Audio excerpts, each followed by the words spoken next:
आतंकवादी क्या हम आतंकवादी दिखते हैं? हम कोई देश के गद्दार हैं? प्रधानमंत्री की सुरक्षा में हुई चूक का ठीकरा बीएसएफ पर फोड़ने वाला पैंतरा बिल्कुल नया है।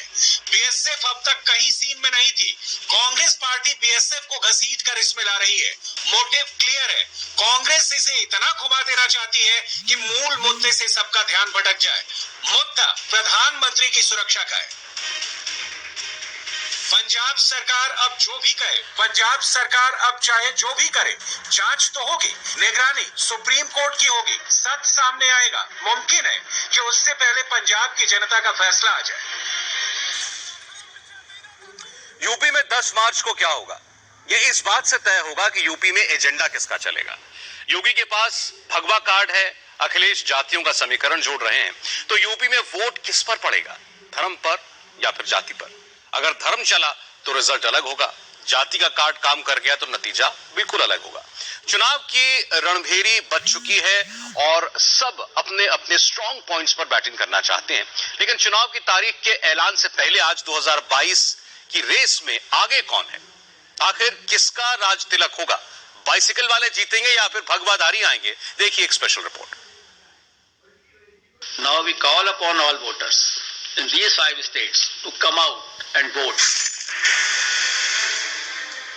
As you are aware, चुनाव की रणभेरी बच गई। यूपी का हर लीडर तैयार हो गया। योगी मोदी के विरोधियों को अपनी तैयारी पर तो भरोसा है, लेकिन उनको सबसे ज्यादा डर लग रहा है उसी भगवा रंग से जिसको योगी आदित्यनाथ सदैव धारण करते हैं। चुनाव की तारीख होते ही बीजेपी ने ऐलान कर दिया, राज तिलक की करो तैयारी, 10 मार्च को फिर आ रहे हैं भगवाधारी। इसलिए जब अखिलेश यादव प्रेस कॉन्फ्रेंस करने आए तो उनके साथ एक तिलकधारी संत थे। इस्कॉन के एक बड़े संत और कृष्ण के भक्त अखिलेश के बगल में मौजूद थे।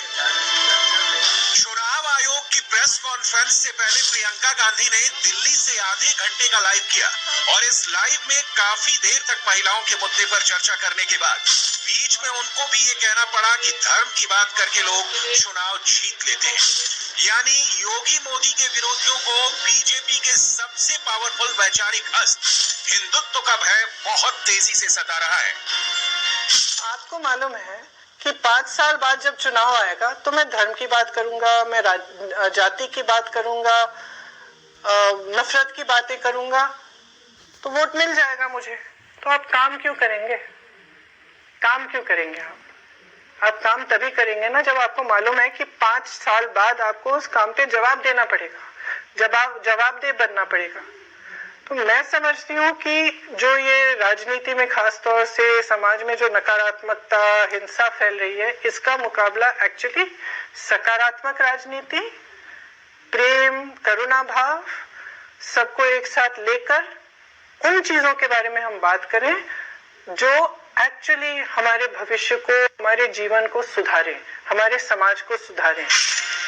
प्रियंका को डर है कि कहीं योगी मोदी मिलकर हिंदुओं का ध्रुवीकरण करके सीटों का आंकड़ा दोबारा 300 के पार न पहुंचा दे, और यही डर अखिलेश यादव के भी मन में कहीं ना कहीं मौजूद है।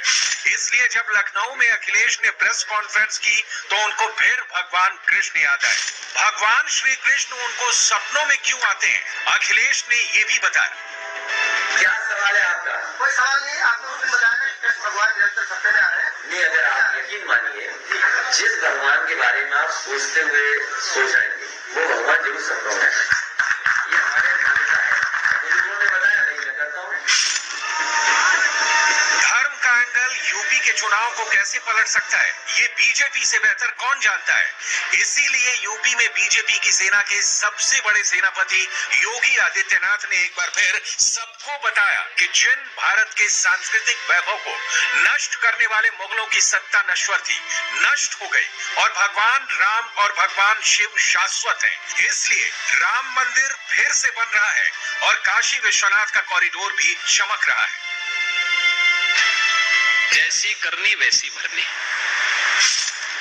जो भारत की परंपरा और संस्कृति को नष्ट करने के लिए आए थे, आज उनका स्वयं का नामो निशान मिट गया है।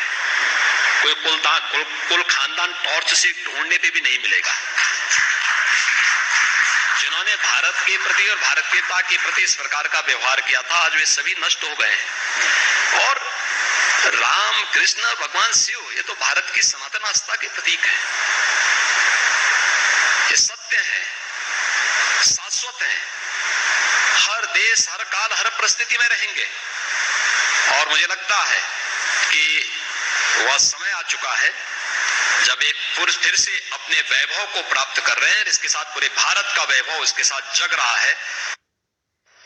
उत्तर प्रदेश में फिलहाल दो ही पार्टियों के बीच टक्कर दिखाई दे रही है, एक बीजेपी, दूसरी समाजवादी पार्टी। लेकिन कहा जा रहा है कि जैसे जैसे चुनाव नजदीक आएंगे, बीएसपी भी रेस में दिखाई देगी, क्योंकि मायावती का अपना एक फिक्स वोटर है, वो है दलित। अब मायावती अगर दलित के अलावा किसी और जाति के उम्मीदवार को टिकट देती है, तो उस जाति का और दलित वोट मिलाकर मायावती को इस चुनावी रेस